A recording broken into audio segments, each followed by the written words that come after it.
Next topic study of anomalous behaviour of water using Hope's apparatus.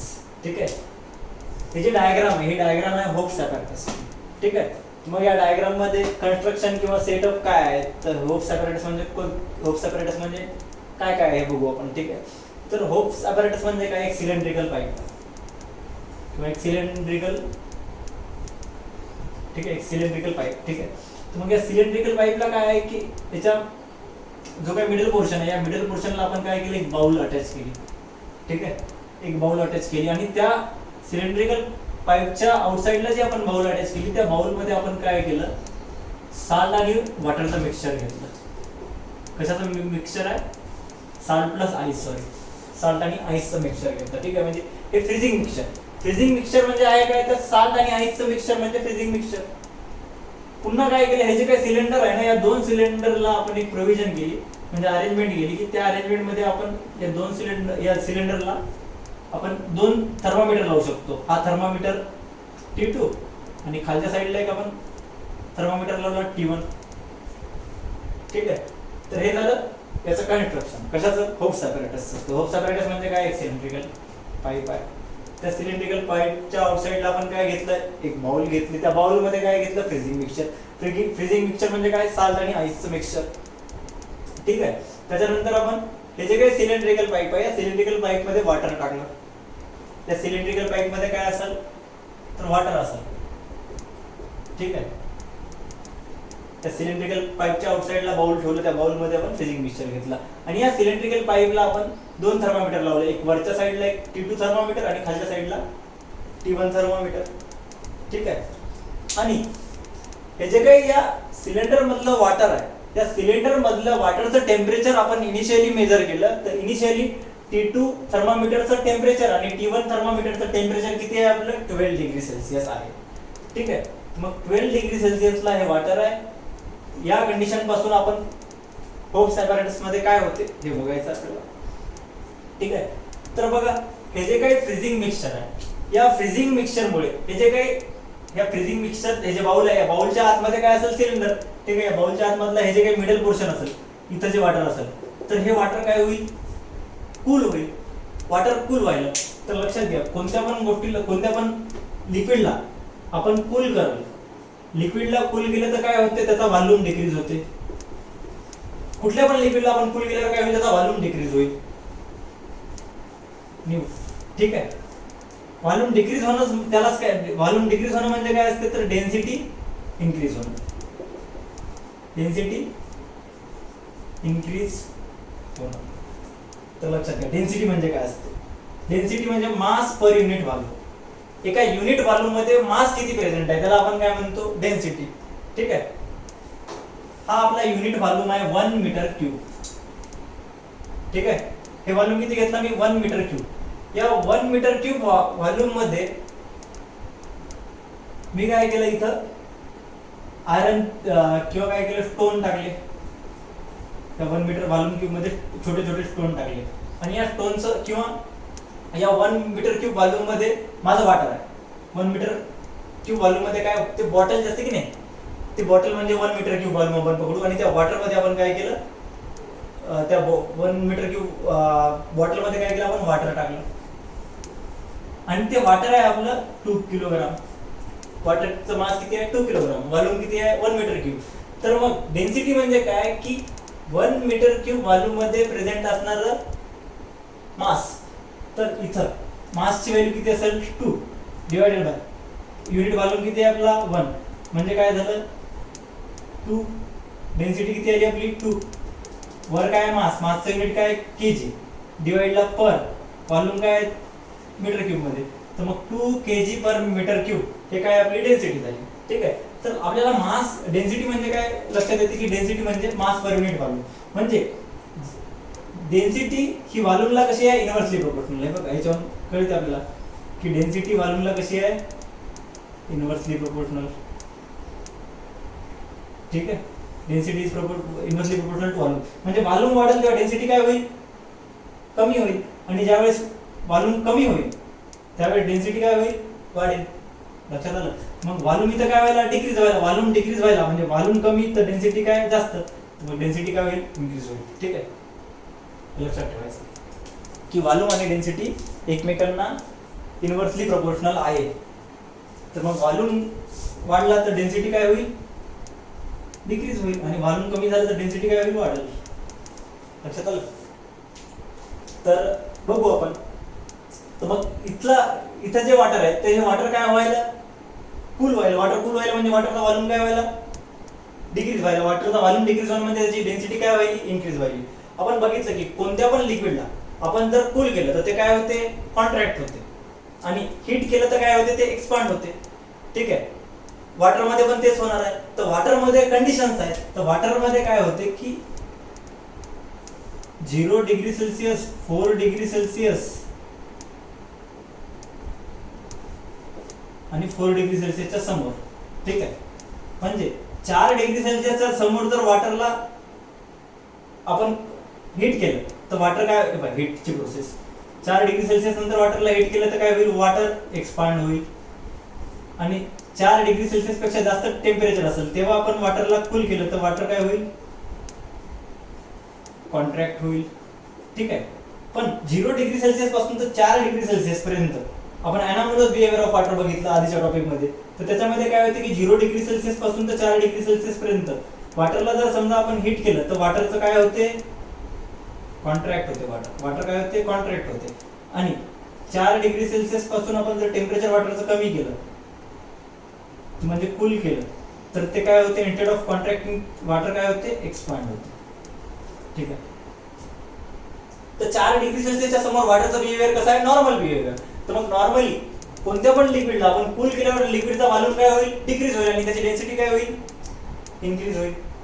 तर मग इथलं water काय झालं, कूल झालं. वॉटर कूल झालं म्हणजे त्याची डेन्सिटी काय झाली, इन्क्रीज झाली. डेन्सिटी इन्क्रीज झाल्यावर हे वॉटर वर राहील का, ज्याची डेन्सिटी जास्त ते खालच्या सरफेसला येईल. तर मग इथलं जे वॉटर आहे याची डेन्सिटी वाढल्यामुळे ते कुठेही खालच्या सरफेसला येईल. ठीक आहे. हळूहळू करत करत करत करत करत मग वॉटर कूल होतो, खाली खाली खाली खाली येत राहील. म्हणजे हॉट वॉटर वर राहील आणि कूल वॉटर खाली राहील. लक्षात आलं. तर मग बघा इथे, तर 4 डिग्री सेल्सिअस पर्यंत म्हणजे इथपर्यंत. ठीक आहे. हे जे पॉईंट काढला की मी 4 डिग्री सेल्सिअसचा, तर इनिशियली दोघांचं टेम्परेचर या थर्मामीटर T1चा आणि T2चं टेम्परेचर किती असेल, 12 डिग्री सेल्सिअस असेल. पण 4 डिग्री सेल्सिअस पर्यंत काय होईल, इथलं वॉटर वॉटरला कूल केलं त्याचा व्हॉल्यूम काय होईल, डिक्रीज होईल. व्हॉल्यूम डिक्रीज झाला म्हणजे डेन्सिटी इन्क्रीज होईल. डेन्सिटी इन्क्रीज झाल्यामुळे ज्या वॉटरचं टेम्परेचर कमी होईल ते वॉटर खाली खाली खाली येत राहील.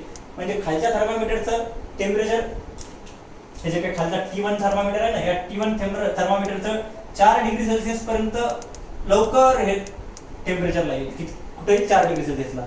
म्हणजे T1 थर्मामीटरचं टेम्परेचर, इथं जर आपण टाइम बघितला तर म्हणजे बघा हे ग्राफ बघितला, त्या ग्राफून काय होते की लवकर हे T1 थर्मामीटरचं टेम्परेचर 4 डिग्री सेल्सिअस वर आलं. पण as compared to T1 thermometer, T2 थर्मामीटरचं जे काही टेम्परेचर आहे 4 डिग्री सेल्सिअसला पर्यंत येण्यासाठी त्याला काय झाला, थोडा वेळ लागला. कशामुळे वेळ लागला की ज्यावेळेस जोपर्यंत पूर्ण वॉटरचं 4 डिग्री सेल्सिअस पर्यंत टेम्परेचर होणार नाही तोपर्यंत T2चं 4 डिग्री सेल्सिअस वर टेम्परेचर येईल का, तर नाही. तर मग ज्यावेळेस या कंटेनर मधल्या पूर्ण वॉटरचं टेम्परेचर 4 डिग्री सेल्सिअस वर येईल त्यावेळेस या T2 थर्मामीटरचं टेम्परेचर किती होईल, 4 डिग्री सेल्सिअस होईल. ठीक आहे. इथपर्यंत आपण आलो. तर मग इथपर्यंत काय कोणती प्रोसेस झाली की वॉटरला कूल केलं. तर मग वॉटरचं काय व्हायलं, कॉन्ट्रॅक्शन. वॉटरचं कॉन्ट्रॅक्शन झालं म्हणजे त्याची डेन्सिटी काय व्हायली, इन्क्रीज व्हायली. डेन्सिटी इन्क्रीज झाल्यामुळे ते वॉटर खाली खाली आलं. आता 4 डिग्री सेल्सिअस नंतर 4 डिग्री सेल्सिअसवर आपलं टेम्परेचर आलं दोन्ही थर्मामीटरचं. मग याच्यानंतर बघा काय होतं. याच्यानंतर आता इथला जे सरफेस, इथला जे वॉटर असेल, आता हे पूर्ण वॉटरचं टेम्परेचर किती झालं, सगळ्या वॉटरचं टेम्परेचर किती झालं, तर 4 डिग्री सेल्सिअस झालं. आता यानंतर ज्यावेळेस इथलं जे काही वॉटर आहे या वॉटरचं टेम्परेचर काय होईल, 4 डिग्री सेल्सिअस पेक्षा खाली होईल. 4 डिग्री सेल्सिअस पेक्षा त्या वॉटरचं टेम्परेचर काय होईल, कमी होईल, डिक्रीज होईल. तर मग त्यावेळेस हे जे वॉटर आहे या वॉटरचं कॉन्ट्रॅक्शन होते का, वॉटरचं लक्षात घ्या 4 डिग्री सेल्सिअसच्या खाली जर समजा आपण त्याला कूल केलं तर वॉटरचं instead of contracting 4 degree Celsius पर्यंत वॉटर काय करते, एक्सपांड होते. तर मग वॉटरमध्ये कोणती प्रोसेस होईल, एक्सपान्शनची. वॉटर वॉटरचं एक्सपान्शन व्हायला, वॉटरचं एक्सपान्शन व्हायला म्हणजे वॉटरचा व्हॉल्यूम इन्क्रीज व्हायला, व्हॉल्यूम इन्क्रीज झाला, हे डिक्रीज व्हायला तर डेन्सिटी काय होते, इन्क्रीज होते. पण इथं व्हॉल्यूम काय होणार आहे, 4 डिग्री सेल्सिअसला व्हॉल्यूम होईल इन्क्रीज, व्हॉल्यूम इन्क्रीज होईल. व्हॉल्यूम इन्क्रीज झाल्यावर ही जी डेन्सिटी आहे ती डेन्सिटी काय होईल, डिक्रीज होईल. कशामुळे, तर 4 डिग्री सेल्सिअस पर्यंतच आपण जर समजा हीट केलं 4 डिग्री सेल्सिअसच्या समोर, तर वॉटरचं एक्सपान्शन होते. आणि आपण जर कूल केलं 4 डिग्री सेल्सिअस पर्यंत, तर तोपर्यंत वॉटरचं कॉन्ट्रॅक्शन होते. पण 0 पासून तर 4 डिग्री सेल्सिअस पर्यंत, म्हणजे 4 डिग्री सेल्सिअसच्या खाली जर आपण वॉटरचं टेम्परेचर कमी केलं, म्हणजे वॉटरला कूल केलं 4 डिग्री सेल्सिअस पासून, तर मग 4 डिग्री सेल्सिअसच्या खाली त्याच्या लोअर लेवलला वॉटरचं इन्स्टेड ऑफ कॉन्ट्रॅक्टिंग वॉटर काय होते, एक्सपांड होते. आणि वॉटर एक्सपांड व्हायला म्हणजे वॉटरचा व्हॉल्यूम काय व्हायला, इन्क्रीज व्हायला. आणि व्हॉल्यूम इन्क्रीज झालं तर डेन्सिटी काय होईल, डिक्रीज होईल. तर मग आता हे जे वॉटर 4 डिग्री सेल्सिअस पर्यंत याची डेन्सिटी जास्त असल्यामुळे खालच्या सरफेसला जाऊ लागलं, तर आता हे वॉटर कुठं जाईल, वर जाईल. ठीक आहे. तर मग आता काय होईल, हळूहळू पहिले वरचं जे काही थर्मामीटर T2 आहे याचं टेम्परेचर लवकर लवकर लवकर 0 डिग्री सेल्सिअसला येईल. ठीक आहे. तर मग एक फेज येईल की या 32 इथं टाइम बघितला आपण, या एक्स ऍक्सिसवर मी काय केलं, टाइम इन मिनिट, आणि वाय ऍक्सिसवर काय घेतलं, टेम्परेचर इन डिग्री सेल्सिअस. ठीक आहे. तर मग इथं समजतं आपल्याला की 32 मिनिटाचा जेव्हा वेळ होईल, तर मग 32 मिनिट्सला या केसमध्ये हे जे काही थर्मामीटर T2 आहे, या थर्मामीटर T2चं टेम्परेचर किती होईल, 0 डिग्री सेल्सिअस होईल. ठीक आहे. पण या 32 डिग्री सेल्सिअसला सॉरी 32 मिनिटच्या टाइमच्या वेळेस हे जे काही T1 थर्मामीटर आहे बघा, T1 थर्मामीटरचं टेम्परेचर किती आहे आपलं, नियरली 4च आहे. खालचं टेम्परेचर T1 थर्मामीटरचं किती आहे, 4 डिग्री सेल्सिअस आहे. जरी सुद्धा T2 थर्मामीटरचं टेम्परेचर 0 झालं तरी सुद्धा खालच्या T1 थर्मामीटरचं टेम्परेचर 0 झालं का, नाही झालं. हे असं कशामुळे झालं, तर एनॉमलस बिहेवियर ऑफ वॉटरमुळे झालं. एनॉमलस बिहेवियर ऑफ वॉटर म्हणजे काय की between the temperature 0 to 4 degree Celsius when water is heated, instead of expanding water contracts, and when the temperature of water is from 0 to 4 degree Celsius, when water is cool, then instead of contracting water expand. म्हणजे काय होईल की 0 degree Celsius पासून तर 4 degree Celsius पर्यंत वॉटरला आपण heat केलं तर वॉटर बाकीच्या लिक्विड सारखं काय व्हायला पाहिजे होतं, एक्सपांड व्हायला पाहिजे होतं. पण वॉटर 0 ते 4 डिग्री सेल्सिअस पर्यंत काय होते, कॉन्ट्रॅक्ट होते हीट दिल्यावर. आणि 4 डिग्री 0 to 4 डिग्री सेल्सिअस पर्यंत वॉटरला जर समजा आपण कूल केलं तर वॉटर कॉन्ट्रॅक्ट नव्हतं, वॉटर काय होते, एक्सपांड. आणि मग वॉटर जर समजा कॉन्ट्रॅक्ट होते म्हणजे त्याची डेन्सिटी काय होईल, त्याची डेन्सिटी वाढते. आणि वॉटरला जर समजा आपण एक्सपांड केलं तर वॉटरला आपण एक्सपांड केलं तर वॉटरची डेन्सिटी काय होईल, इन्क्रीज होईल. आणि वॉटरला जर समजा आपण कूल केलं तर वॉटरची डेन्सिटी काय होईल, इन्क्रीज होईल. ठीक आहे.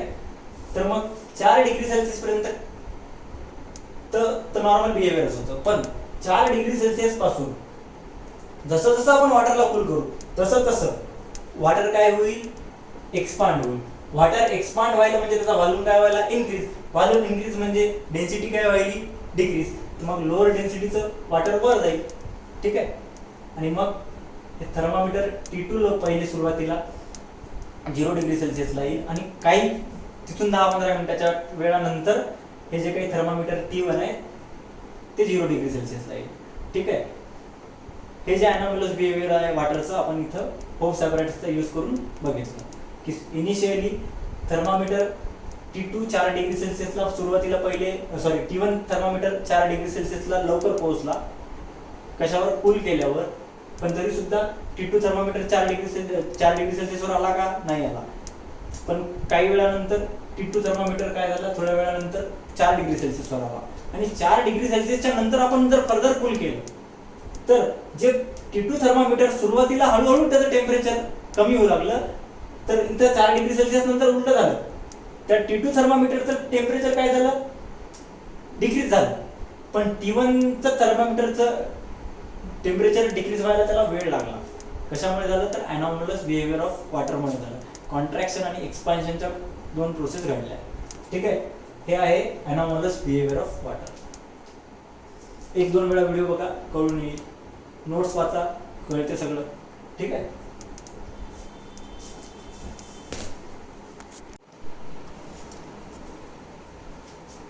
तर next topic, role of anomalous behaviour of water in preserving aquatic life in cold countries.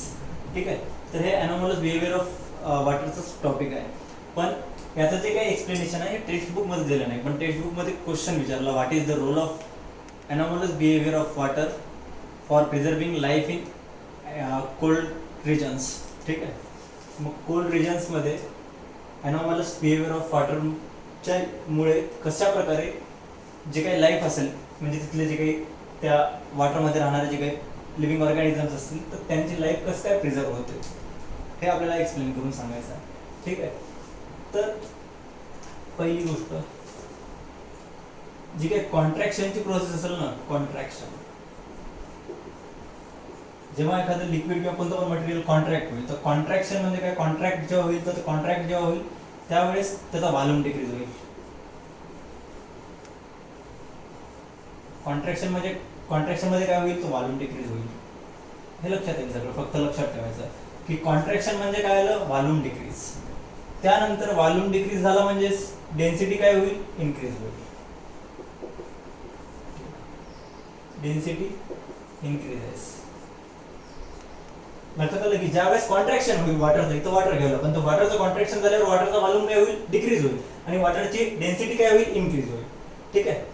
Contraction झालं म्हणजे व्हॉल्यूम काय व्हायला, डिक्रीज व्हायला, आणि व्हॉल्यूम डिक्रीज, ज्यावेळेस व्हॉल्यूम डिक्रीज होते त्यावेळेस डेन्सिटी इन्क्रीज होते. ठीक आहे. Second thing, expansion. तर एक्सपान्शन होते म्हणजे काय होते, व्हॉल्यूम इन्क्रीज होते. व्हॉल्यूम इन्क्रीज होणं म्हणजे काय म्हणतो आपण, एक्सपान्शन. आणि व्हॉल्यूम इन्क्रीज झाला तर डेन्सिटी काय होईल, डिक्रीज होईल. Density decreases. ठीक आहे. हे लक्षात ठेवायचं. दोन गोष्टी, कॉन्ट्रॅक्शन होईल तर व्हॉल्यूम काय होईल, डिक्रीज होईल, आणि व्हॉल्यूम डिक्रीज झाला तर डेन्सिटी इन्क्रीज होईल, आणि एक्सपान्शन ज्यावेळेस होईल त्यावेळेस व्हॉल्यूम काय होईल, इन्क्रीज होईल. व्हॉल्यूम इन्क्रीज झाल्यावर डेन्सिटी काय होईल, डिक्रीज होईल. ठीक आहे.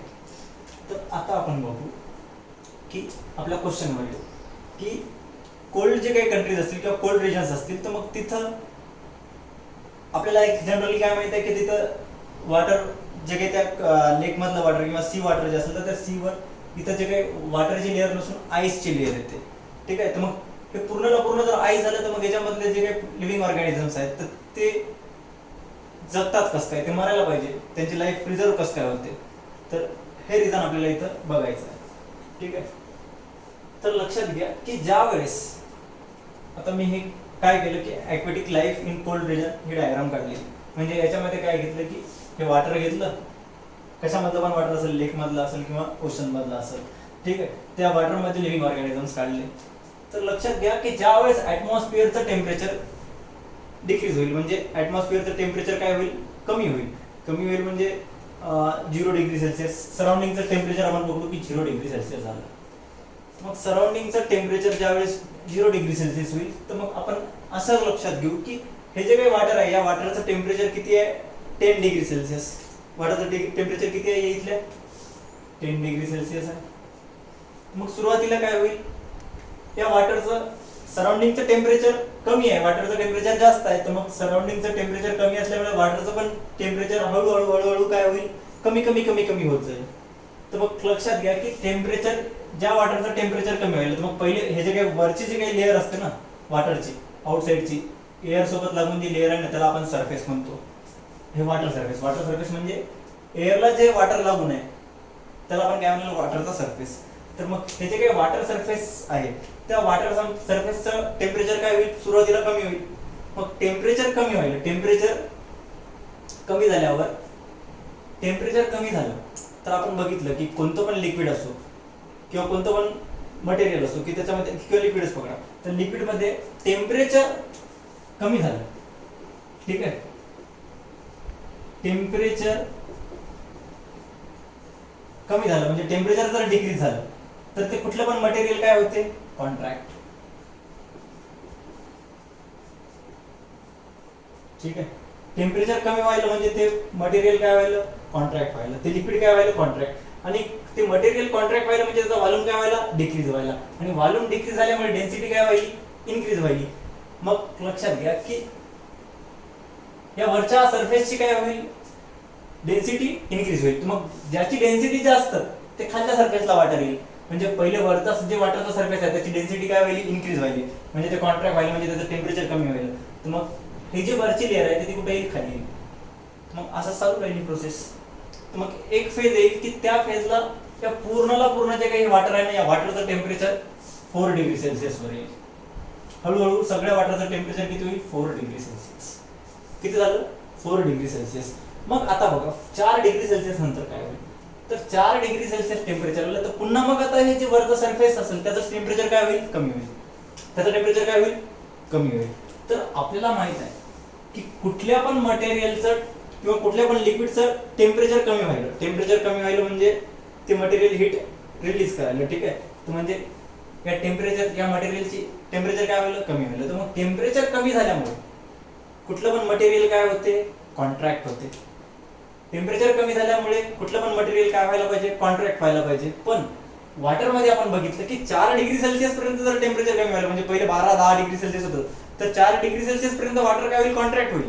पण 4 डिग्री सेल्सिअस नंतर जर समजा आपण वॉटरला कूल केलं तर वॉटरमध्ये कॉन्ट्रॅक्शन न होता वॉटरमध्ये काय होते, अनॉमलस बिहेवियर ऑफ वॉटरमध्ये आपण काय बघितलं की 4 डिग्री सेल्सिअसला जर वॉटर असेल आणि त्याला आपण कूल केलं तर वॉटरचं कोणत्या पण लिक्विडला आपण जर समजा कूल केलं तर काय व्हायला पाहिजे, ते मटेरियल कॉन्ट्रॅक्ट व्हायला पाहिजे. पण वॉटरमध्ये 4 डिग्री सेल्सिअस पासून जर त्याला कूल केलं आपण, म्हणजे 4 डिग्री सेल्सिअसच्या खाली त्याचं टेम्परेचर आणलं तर वॉटरचं काय होते, एक्सपान्शन होते. त्या वॉटरचा व्हॉल्यूम काय होते, एक्सपांड होते.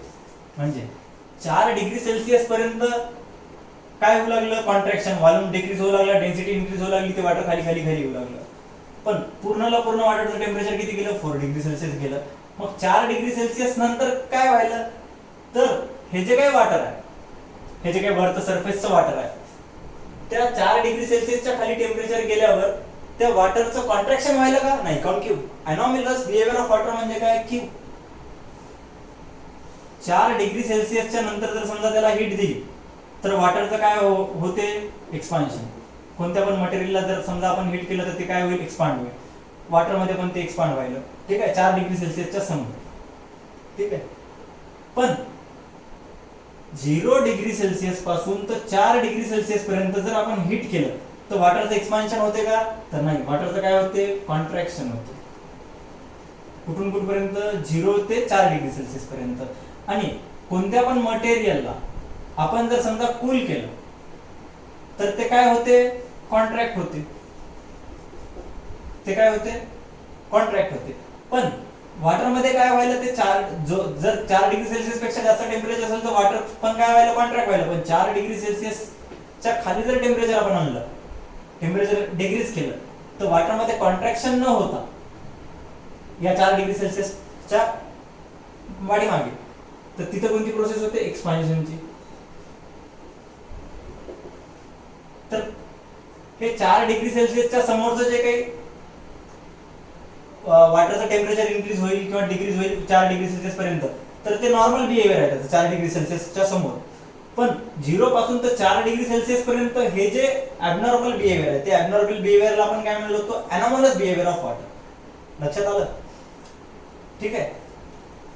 तर लक्षात घ्या, आता 4 डिग्री सेल्सिअसला हे वॉटर आलं तर मग वॉटरमध्ये आता आउटसाइडचं टेम्परेचर तर खूप कमी आहे, तर मग त्याच्यामुळे हे जे काही वरचं सरफेस आहे, म्हणजे हे जे वॉटर आहे, या वरच्या सरफेसचं वॉटर म्हणजे या एअरला लागून जे वॉटर आहे, तर त्या वॉटरमध्ये त्या वॉटरचं 4 डिग्री सेल्सिअसच्या खाली टेम्परेचर आल्यावर काय व्हायला पाहिजे होतं, ते कॉन्ट्रॅक्ट व्हायला पाहिजे होतं.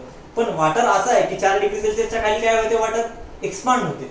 तर मग लक्षात घ्या की हे वॉटर एक्सपांड व्हायला, तर मग एक्सपांड झालेलं वॉटर कुठं राहील, ते खाली येईल का, नाही. तर एक्सपांड म्हणजे त्याची एक्सपान्शन व्हायला. एक्सपान्शन व्हायला म्हणजे व्हॉल्यूम काय व्हायला, इन्क्रीज व्हायला. व्हॉल्यूम इन्क्रीज व्हायला म्हणजे डेन्सिटी काय व्हायली, डिक्रीज व्हायली. तर मग ज्याची डेन्सिटी कमी ते वरच्या साईडला राहील, वर राहील. तर मग आता जर याच्यानंतर 4 डिग्री सेल्सिअस नंतर जरी आता टेम्परेचर कमी झालं वॉटरचं, 4 डिग्री सेल्सिअस नंतर वॉटरचं जरी टेम्परेचर कमी झालं तरी सुद्धा वॉटर काय व्हायला, एक्सपांड व्हायला. कशामुळे तर ॲनामोलस बिहेवियर वॉटर तेच सांगते की 4 डिग्री सेल्सिअस पेक्षा जर वॉटरचं टेम्परेचर कमी झालं तर कॉन्ट्रॅक्ट न होता वॉटर काय होते, एक्सपांड होते. तर मग हे वॉटर काय व्हायला, एक्सपांड व्हायला. एक्सपांड, एखादी गोष्ट एक्सपांड व्हायली म्हणजे काय व्हायला, त्याचा व्हॉल्यूम इन्क्रीज व्हायला. व्हॉल्यूम इन्क्रीज व्हायला म्हणजे काय व्हायला, डेन्सिटी डिक्रीज व्हायली. मग ज्याची डेन्सिटी कमी असते ते वर राहते. डेन्सिटी डिक्रीज आहे म्हणजे डिक्रीज व्हायली म्हणजे डेन्सिटी कमी आहे, तर मग ज्याची डेन्सिटी कमी ते वर राहील. मग मला सांगा, खालचं जे ही जी काही लेअर आहे, या लेअरच्या खालचं टेम्परेचर किती आहे, 4 डिग्री सेल्सिअस. पण हे जे काही वरची लेअर आहे याचं टेम्परेचर किती व्हायला, 4 पेक्षा कमी, 3 डिग्री सेल्सिअस होईल. पण खालचं टेम्परेचर किती, 4 डिग्री सेल्सिअसच. ठीक आहे. काऊन तर त्याचं टेम्परेचर जरी कमी झालं तर मग टेम्परेचर कमी झाल्यामुळे काय व्हायला, तर त्याचा व्हॉल्यूम इन्क्रीज व्हायला. व्हॉल्यूम इन्क्रीज व्हायला म्हणजे त्याची डेन्सिटी काय व्हायली, डिक्रीज. आणि ज्याची डेन्सिटी कमी ते वर राहील. तसंच काही वेळानंतर 2 डिग्री सेल्सिअस असं 0 डिग्री सेल्सिअस वर जाईल. तर मग वरच्या लेअरचं टेम्परेचर किती झालं, 0 डिग्री सेल्सिअस. मग पुन्हा आणखी जर समजा थंडी पडली तिथं, म्हणजे आणखी पण वरचं सराउंडिंगचं टेम्परेचर कसं आहे, कमी आहे. तर मग काय होईल, हे जे काही 0 डिग्री सेल्सिअसला वॉटर आहे वरचं, या वॉटरचं कशामध्ये रूपांतर होईल, तर आईस मध्ये होईल. ठीक आहे. तर मग एवढ्या लेअरचं कन्व्हर्सेशन कशामध्ये झालं, आईस मध्ये झालं. पण लक्षात घ्या, हे जे काही याच्या खालचं वॉटर आहे, या खालचं वॉटर आईस मध्ये कन्वर्ट झालं का, नाही झालं. कशामुळे नाही झालं, तर याच्यामध्ये anomalous behaviour of water. Anomalous behaviour of water म्हणजे काय की 4 डिग्री सेल्सिअसच्या जर 4 डिग्री सेल्सिअस पेक्षा जर आपण वॉटरचं टेम्परेचर कमी केलं तर वॉटरचा व्हॉल्यूम काय होते, इन्क्रीज होते. व्हॉल्यूम इन्क्रीज होते म्हणजे वॉटरची डेन्सिटी काय व्हायली, डिक्रीज व्हायली. आणि वॉटरची डेन्सिटी डिक्रीज आहे म्हणजे ते जे काही वॉटर असेल ते वरच राहील ना, वरच्या लेअरलाच असेल, ते खाली येईल का नाही. तर मग फक्त वरच्या लेअरचं टेम्परेचर 0 डिग्री सेल्सिअसवर जाईल. काही वेळानंतर त्याची स्टेट चेंज होईल. 0 डिग्री सेल्सिअसला गेल्यानंतर त्या 0 डिग्री सेल्सिअस वॉटरचं कन्व्हर्शन कशामध्ये होईल, आईस मध्ये होईल. तर मग वर कोणती लेअर तयार झाली, आईसची लेअर तयार झाली. ठीक आहे. आणि आपल्याला नेहमी लक्षात ठेवा की हे आईस जे आहे ते हीटचा बॅड कंडक्टर आहे. हीटचा काय, बॅड कंडक्टर.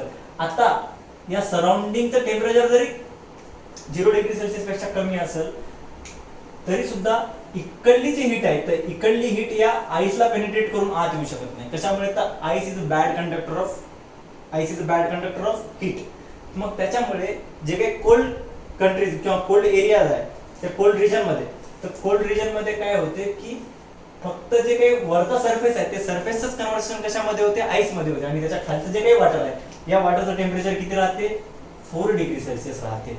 याच्यामुळे म्हणजे हे जे काही हे कशामुळे वरचीच लेअर आईसची म्हणली, तर ॲनामोलस बिहेवियर ऑफ वॉटरमुळे बनली. ठीक आहे. तर मग ॲनामोलस बिहेवियर ऑफ वॉटरमुळे हे जे काही लाईफ आहे कुठली, तर कोल्ड रिजन मधली ॲक्वेटिक लाईफ, तर ती काय व्हायली, प्रिझर्व व्हायली. याचं जे काही आन्सर आहे 3-4 ओळीमधलं, तर मी तुम्हाला ते सेंड करतो, म्हणजे देतो, नोट्समध्ये देतो. ठीक आहे. पण हे आपल्याला समजलं पाहिजे की नेमकी कोणती प्रोसेस पाहिजे. तर मग हे क्वेश्चन तुमच्या टेक्स्ट बुकमध्ये आहे, तर मग हे क्वेश्चन कळलं पाहिजे तिथं नेमकं काय व्हायला. त्यासाठी मी हे टॉपिक घेतला. याच्यानंतरचा टॉपिक आपला होप्स apparatus.